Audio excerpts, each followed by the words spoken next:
The people of Jammu and Kashmir too have struggled for a century for their freedom and right to self-determination. Instead of moving towards peace, India has resiled from its commitments to implement the Security Council resolutions on Jammu and Kashmir.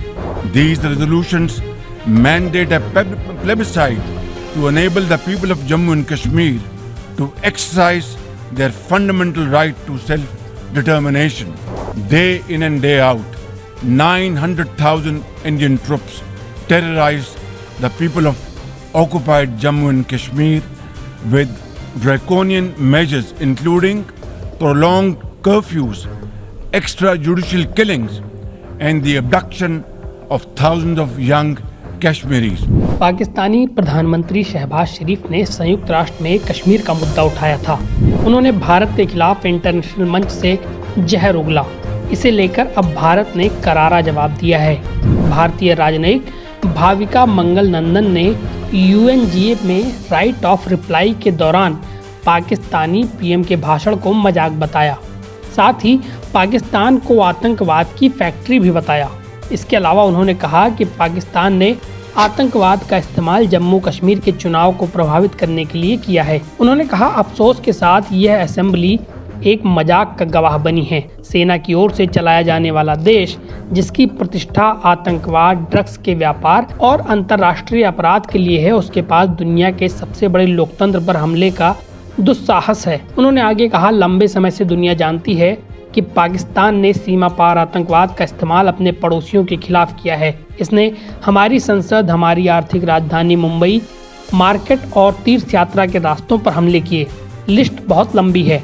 उन्होंने आगे कहा, पाकिस्तान के लिए दुनिया में कहीं भी हिंसा के खिलाफ बोलना पाखंड है। इसके अलावा यह भी हैरानी वाली बात है कि जिस देश का इतिहास चुनावों में गड़बड़ी वाला है, वह एक लोकतंत्र में राजनीतिक विकल्प की बात कर रहा है। सच तो यह है कि पाकिस्तान की नज़र हमारी जमीन पर है। उसने लगातार आतंकवाद का इस्तेमाल जम्मू कश्मीर में चुनावों में किया है, जो भारत का अभिन्न और अविभाज्य अंग है। उन्होंने आगे कहा कि एक ऐसा देश जिसने 1971 में नरसंहार किया था और अब भी अपने अल्पसंख्यकों पर लगातार अत्याचार करता है, वो इंटॉलरेंस और भय के बारे में बोलने की हिम्मत करता है। उन्होंने आगे कहा, पाकिस्तान को यह समझना चाहिए कि भारत के खिलाफ आतंकवाद के दुष्परिणाम होंगे। हम उस देश के बारे में बात कर रहे हैं जिसने लंबे समय तक ओसामा बिन लादेन को अपने घर में पाला। एक ऐसा देश जिसका नाम दुनिया भर की कई आतंकी घटनाओं में आया है।